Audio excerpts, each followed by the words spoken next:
যখন আপনারা কথা বলতেছেন জনপ্রশাসন মন্ত্রণালয় সংস্কার কমিশন, তখন আপনাদের জনপ্রশাসন সম্পর্কে যে কিছু বেসিক বিষয় একটু চিন্তা ভাবনা করে একটু পড়াশোনা করে আসার দরকার ছিল। সেই জায়গা থেকে আপনারা মানে একটু ঘাটতি দেখা গেছে। কি ঘাটতি মনে হচ্ছে আপনার? মানে আমরা পড়াশোনা করে আসিনি মেহেদী ভাই, এই কথাটা আপনার বলা উচিত হলো না। আমার কথা শুনেন, কথা বলেন সাংবাদিকদের কাছে। আপনি বলতে পারেন না, এখানে কারা কাজ করেন আপনি জানতেন না। আপনি কথা বলা তো মাত্র শুরু করেছিলাম, আপনার কয়টা কথা বলার সুযোগ দেওয়া হয়েছে? আপনার চেয়ারম্যান যে আমাকে থামিয়ে দিল। আপনি আগে তো বিতর্ক জড়াই গেছেন, আপনি আগে বিতর্ক জড়াই গেছেন। আপনি কি জানেন? আপনার এই রাখেন, চুপ।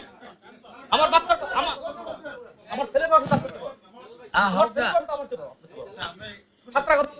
Late me finish my sentence please.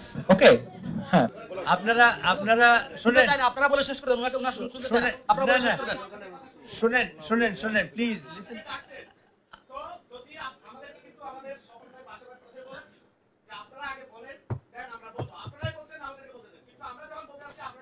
না শুনতে যাই না কেমন?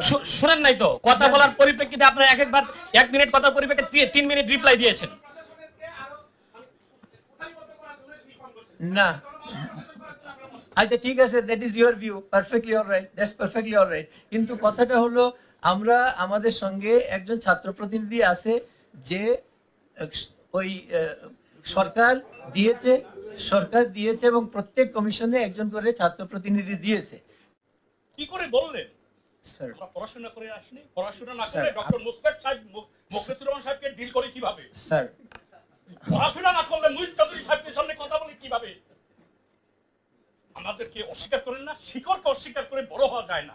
বাপের ইজ্জত না থাকলে সন্তান বড় হয় না। দয়া করে হচ্ছে, হ্যাঁ, সরিটা বলে নেন, তারপর কথা শুনবো আমরা। ওকে, আমার শব্দ চয়নে যদি আপনারা কোনো কেউ কষ্ট পেয়ে থাকেন, আমি সরি।